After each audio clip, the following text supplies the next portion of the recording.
નમસ્તે વિદ્યાર્થી મિત્રો, શ્રી નીલરાજ શૈક્ષણિક સંકુલની યુટ્યુબ ચેનલ પર આપ સૌનું સ્વાગત કરું છું. આજે ધોરણ 7માં ઇંગ્લિશ વિષયમાં યુનિટ નંબર 3માં આપણે અભ્યાસ કરી રહ્યા છીએ. તેમાં સ્ટોરી હતી સેલ્સમેનની, જે આપણે આગળ વધારીએ. હેરીવાળી વિધાઉટ વેઇટિંગ ફોર, કે હવે તે ક્યાં જાય છે? તો કે બ્યુટી પાર્લરમાં. રેશમાના પહેલા તો કે મિસ્ટર પોલીસમાં હતા, મિસ્ટર કોણ હતું એની ઘરે ગયો હતો ને, પટેલ. હેરી પટેલ છે એ કોની? તો કે સૌ પ્રથમ મિસ્ટર જાડેજાના ઘરે ગયો હતો, પછી શારદાબેનની ઘરે ગયો હતો. ત્યારબાદ હવે તો કે રેશમા બ્યુટી પાર્લરમાં જાય છે. હવે તો કે વિધાઉટ અને કે છે, hello I am Hari, can I take your 5 minutes, કે હું તમારા 5 મિનિટ લઈ શકું. વિધાઉટ એટલે કે રાહ જોયા વગર. વેઇટિંગ, વિધાઉટ વેઇટિંગ એટલે રાહ જોયા વિના. ફોર રેશમાસ રિપ્લાય, કે રેશમાના જવાબની હા ના કરે એના પહેલા જ. હી એટલે કે હેરી. ટૂક એટલે કે લીધું. ટૂક આઉટ એટલે બહાર લીધું. ધ શેમ્પૂ, કે એના બેગમાંથી. બોટલ્સ ફ્રોમ હિઝ બેગ, કે રેશમા હા કે ના કે હા તમે 5 મિનિટ લઈ શકો કે ના એના પહેલા તો કે એના બેગમાંથી એણે શેમ્પૂની બોટલો બહાર લઈ લીધી. Ma'am, madam M. હિયર એટલે અહીંયા. We have a special products, કે અહીંયા અમારી પાસે સ્પેશિયલ એટલે કે ખાસ પ્રોડક્ટ છે. ફોર હેર્સ વોશિંગ, કે અમારા પાસે અહીંયા તો કે વાળ ધોવા માટે, તો કે હેર વોશિંગ એટલે કે વાળ ધોવા માટે ખાસ પ્રોડક્ટ છે કે ઉત્પાદક છે. This is the happy herbal quicker, કે આ હેપી હર્બલ ક્વિકર છે. ઇટ એટલે કે તે. ક્લીન્સ એટલે કે સાફ કરે છે. ધ હેર ક્વિકલી ઝડપથી વાળને સાફ કરી નાખે છે. એન્ડ અને ધીસ વન ઇઝ અને આ એક હેપી હર્બલ લાઇટર છે, કે આ હેપી હર્બલનું એક લાઇટર છે. ઇટ હેલ્પ્સ, જે તમને મદદ કરશે. લુક મિસ્ટર એટલે કે જોવો મિસ્ટર.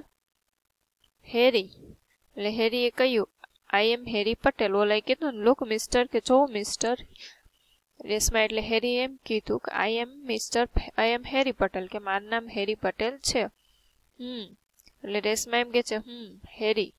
આઈ એમ સોરી એટલે કે હું ખૂબ દિલગીર છું. નો ક્વિકર શેમ્પૂસ લાઈક ધીસ, કે ના કે આવા ઝડપી શેમ્પૂ મારે જોઈતા નહીં. સમટાઈમ્સ એટલે કે ક્યારેક ક્યારેક એટલે ઘણી વખત. ધીસ ટાઈપ ઓફ શેમ્પૂસ, કે આ પ્રકારના શેમ્પૂ સ્પોઇલ અવર હેર. સ્પોઇલ એટલે બગાડી નાખે, ખરાબ કરી નાખે છે આપણા વાળ. એન્ડ એટલે અને. ધેટ કેન તે. સ્પોઇલ એટલે કે ગંદા કરે છે માય બિઝનેસ, જેને લીધે મારો ધંધો પણ બગડે છે. કે બ્યુટી પાર્લર હોય એટલે આવા શેમ્પૂ યુઝ કરે તો શું, તો કે લોકો ફરિયાદ કરીને આવે નહીં ને એમ. એટલે હેરી શું કહેશે? નો મેમ, નહીં મેમ. ધીસ ક્વિકર આ ઝડપી. Will this quicker will speed up your business, કે આ ક્વિકર છે એ તમારા બિઝનેસને ઝડપથી આગળ વધારશે. એન્ડ રેઝ એટલે કે વધારવું. યોર કસ્ટમર્સ હેર, અને તમારા જે ગ્રાહકો છે તેના વાળ પણ લાંબા કરશે. ઇટ હેઝ પ્યોર હર્બ્સ એટલે એ શુદ્ધ. હર્બ્સ એટલે કે ને આપણે કે આમ આયુર્વેદિક, લાઈક કે પ્યોર આયુર્વેદિક છે, જેવું કે અરીઠા, આમલા એન્ડ સિકાકાઈ, કે એમાં શુદ્ધ હર્બલ આયુર્વેદિક વસ્તુ અરીઠા, આમળા અને સિકાકાઈનું બનેલું છે. It has so many other things to, એમાં તો કે બીજી વસ્તુઓ હર્બલ છે. Read it on the label, કે આ રીડ ઇટ એટલે કે વાંચો. ઓન ધ લેબલ કે તેની ઉપર છે લેબલ છે તે વાંચો. એટલે તો કે રેશમા રીડ ધ લેબલ, કે રેશમા એ લેબલ એની ઉપર હોય તે વાંચ્યું. એન્ડ અને વોટ ઇઝ ધ પ્રાઇસ, એવું પૂછે છે કે આની કિંમત શું છે. પ્રાઇસ એટલે ઓ ₹150 ફોર 220 ml બોટલ, કે 220 ml ની બોટલના ₹152. એટલે હેરી શું કહે છે? Ma'am, it is the retail price, કે મેમ એ તો રિટેલ પ્રાઇસ છે. I can offer you A good discount, હું તમને તો કે સારું વળતર આપીશ, કે એની ઓફર આપીશ. લેટ મી સી, લાવ મને જોવા દો એમ. he opened his diary કે તેને તેની ડાયરી ખોલી. opened એટલે ખોલવું. take this 500 ml big bottle. take એટલે લો. this 500 ml કે આ 500 ml ની big bottle ને મોટી બોટલ લ્યો. I will cost you એટલે હું તમને આપીશ રૂપિયા 320 કે આ 500 ml ની બોટલ છે હું તમને 320 રૂપિયામાં આપીશ. but રૂપિયા 1015 for 5 small bottle કે નાની બોટલના કેટલા થશે તો કે 1500 રૂપિયા નાની બોટલ 5 ના. then it's okay એટલે એમ કે છે કે પછી ઠીક છે બરાબર છે કે પ્લીઝ ગીવ મી 5 બોટલ કે કૃપા કરીને મને 5 બોટલ આપો. they exchange their visiting card. exchange એટલે અદલા બદલી કરવું. their visiting card એટલે કે તેના જે કાર્ડ હોય તેની અદલા બદલી કરે છે. હેરી thanked her. હેરીએ તેણીનો આભાર માન્યો. and felt hungry again અને ફરી પાછો ભૂખ્યો થઈ ગયો. this time his hunger was stronger કે આ વખતે તેની ભૂખ ખૂબ જ વધુ હતી. આ જો રેશમાનું બ્યુટી પાર્લરનું કાર્ડ છે. વી કેર યુ કે તમે તમને તમારી કાળજી લેશો. Natural beauty care Reshma beauty parlour mehndi specialist.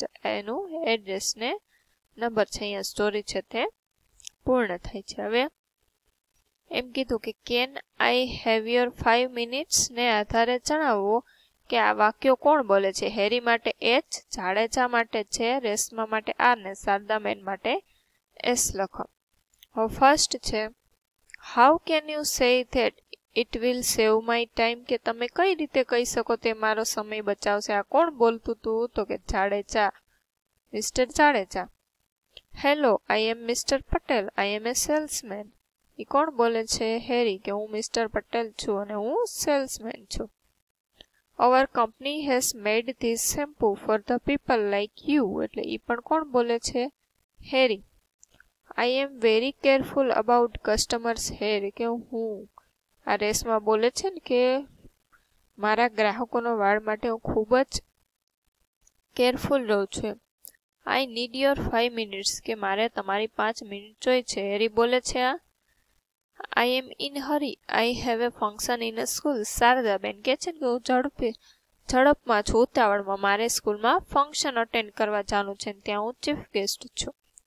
The market price is different કે માર્કેટ પ્રાઇસ છે એ કેવી હોય છે? અલગ અલગ હોય છે. આ કોણ બોલે છે? Harry. Don't you have some conditioners with a shampoo કે તમે કન્ડિશનરની સાથે શેમ્પુ સાથે કન્ડિશનર નથી આપતા એમ. આ કોણ કે છે? તો Jadeja. It is 2 in 1 shampoo with conditioner કે બે છે શેમ્પુ અને કન્ડિશનર સાથે એટલે sorry H. Hari. We will meet some other day કે આપણે કોઈક બીજા દિવસે મળશું. કોણ કહે છે આ? તો કે શારદાબેન. હવે એક્ટિવિટી 4 છે તમારા શિક્ષક આઈસે રમત રમાડશે ત્યારબાદ નીચે આપેલી સ્થિતિઓ વાંચો ને તેવી પરિસ્થિતિમાં તમે શું પ્રતિભાવ આપશો તે કૌંસમાંથી શોધીને લખો. હવે એમ કીધું શિક્ષક મિત્રો આઈસે રમત રમાડવા માટેના પ્રતિભાવને સ્થિતિ યુનિટના અંતે હેલ્પલાઇનમાં છે. પહેલું છે તમારા શિક્ષક મહીસાગરના પ્રવાસનું આયોજન કરે પરંતુ તમે અને તમારા મિત્રોએ પંચામૃત ડેરીની મુલાકાત લેવાનું નક્કી કરેલ છે. આ એક્ટિવિટી તમારે જાતે પૂર્ણ કરવાની છે હેલ્પલાઇનમાં જોઈને.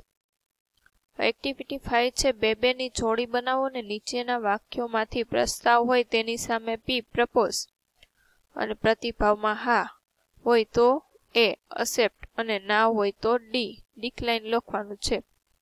પ્રસ્તાવ હોય ત્યાં પી, પ્રતિભાવમાં હા હોય તો એ અને ના હોય તો ડી. હવે એમ કીધું લેટ્સ પ્લે ચેસ કે ચાલો આપણે ચેસ રમીએ એટલે પ્રસ્તાવ જ કહેવાય કે આ પ્રસ્તાવ છે પ્રપોઝલ. જો રમવું હોય તો હા અસેપ્ટેડ ને નો રમવું હોય તો ના એમ. વાય નોટ એમ કે છે કે શા માટે એટલે અહીંયા એમ કીધું ને વાય નોટ લેટ્સ પ્લે ચાલો રમીએ શા માટે ના રમે એટલે એક્સેપ્ટ કરીએ એટલે એ આવશે. Sorry I like to play kho kho એટલે ડિક્લાઇન કરી દે કે મારે ખોખો રમવું છે. આ એક્સેપ્ટ કરે છે. Sure let me see it. ચોક્કસ, ચાલ મને તે જોવા દે. Let's open that window. ચાલો બારી ખોલી. Papa will you help me with my homework. કે પપ્પા તમે મને મારા હોમવર્કમાં મદદ કરશો, એટલે એ પ્રસ્તાવ કહેવાય ને. તો એવી રીતે પ્રસ્તાવ છે, એની હા પાડે છે, ના પાડે છે. હા પાડતા હોય એ લખવાનું, ના પાડતા હોય તો ડી. આ પેલા પૂછે છે ને એટલે પ્રસ્તાવ મૂકો. અહીંયા એ પ્રસ્તાવ જ આવે. હવે sorry I like to kho kho. મારે એ રમવું નથી. એમ કે sure let me see it. ચોક્કસ તે મને તું જોવા દે. એટલે હા પાડી. લેટ્સ ઓપન ધ વિન્ડો એટલે એ પ્રસ્તાવ મૂકે, ચાલો બારી ખોલીએ. શ્યોર એટલે કે ચોક્કસ એટલે હા. Sorry I have tired but I could not open it. એટલે હું થાકેલો છે એટલે હું તે ખોલી શકીશ નહીં. D decline. એવી રીતે બાકીના તમારે પૂરું કરવાના છે. એમ કીધું. હવે તે વાક્યોને નીચેના ટેબલમાં વહેંચો. કે નો વાળા કેટલા હતા? ડી વાળા છે એ નો વાળા ને એ વાળા તે યસ વાળા. હવે એક્ટિવિટી 6. વિજયભાઈ અને રાગિણીને સંવાદોને ઉદાહરણ મુજબ જોડો. વિજયભાઈ એમ કે છે hello, happy herbal shampoo. Yes sir. What I can do for you. કે હા હું તમારા માટે શું કરી શકું. હવે એમ કે છે I want to buy your shampoo for my shop. કે મારે મારી દુકાન માટે તમારું શેમ્પુ ખરીદવું છે. એટલે એ શું કે છે how many bottles do you want. તમારે કેટલી બોટલ ખરીદવી છે. Thanks that a better option. કે તમારો આભાર, એ સારો ઓપ્શન છે. Sure sir our salesman will you come to you. આ એમ કે છે 20 bottles different size. Can I have price list. કે હું તમને પ્રાઇસ લિસ્ટ તમે મને આપી શકો છો એમ. એટલે આનું શું આવશે તો કે sure sir our salesman will come to you. તમારી પાસે આવશે અને આપશે તમને. આનું કંઈ આવતું નથી. આમાં બંને માટે આ જ આવશે. હવે એમ કીધું નીચેના વિકલ્પના ઉપયોગથી સંવાદ પૂર્ણ કરો. આ બધું વિકલ્પ. Harry says it is Mrs Shardaben Modi's number. એટલે શું કે છે યસ. Who is speaking. આ પેલું આવશે. Harry I am Harry from happy herbal shampoo. Yes mister Harry. Madam is in the meeting. એમ કેશે ને કે મેડમ છે તે મીટિંગમાં છે. When can I meet her. હું તેમને ક્યારે મળી શકું. એટલે બ્લેન્ક I can not give you time. Sorry કે હું તમને સમય આપી શકું નહીં. Will you please give me my number to her. એટલે એમ કહેશે શ્યોર આઈ વિલ. કે હા હું આપીશ. આ ચોથું. હવે જોડીમાં કાર્ય કરો ને એમ કીધું નીચેના બલૂન્સમાં આપેલા વાક્યોને કાળજીપૂર્વક વાંચો. તે સુબીન અને તેની મમ્મી વચ્ચેનો સંબંધ છે. કોણે ક્યુ વાક્ય બોલવું શોધી. સુબીનને આગળ સેડ અને એના મમ્મીની પાસે એમ. તમારે લખવાનું છે એના મમ્મી છે ને આ સુબીન છે તે બોલી રહ્યા છે. શું છે જોઈએ આપણે. All right but I small piece. It is all right if I have take some orange juice. No, you have had enough for now, Mum. That cake looks nice. Do you mind if I take some? કે તમને કઈ problem ન હોય તો હું થોડીક લઈ શકું. આ ઝુબીન બોલે છે. Oh, those gulab jamuns. May I have a few? એ ઝુબીન કે થોડાક હું લઈ શકું. I don't think. કે મને નથી લાગતું. That is a good idea. It is nearly dinner time. કે આ તેની મમ્મી બોલે છે કે જમવાનો સમય થઈ. Yes of course Jubin. હા Jubin. I am feeling a bit hungry. May I have a laddu please. એટલે આ Jubin. All right but small piece. કે હા લઈ લે પણ નાનકડો એવો piece. It is all right if I take some orange juice. કે હું થોડુંક ઓરેન્જ જ્યુસ લઈ લો. No you have had enough for now. કે હવે તે ઘણું લઈ લીધું છે. હવે કંઈ લેવું નથી. હવે આ વાક્યોને નીચે મુજબ લખો. ત્યારબાદ જોડીદાર સાથે મોટેથી વાંચો. Jubin I am feeling hungry. May I have a laddu please. એટલે એમાં એમ કે છે યસ ઓફકોર્સ જુબીન. પછી બીજું પૂછે. એવી રીતે તો કે આ બધાના વારાફરતી તમારે વાક્ય બનાવવાના છે. તો આજ માટે આપણે આટલું રાખીએ.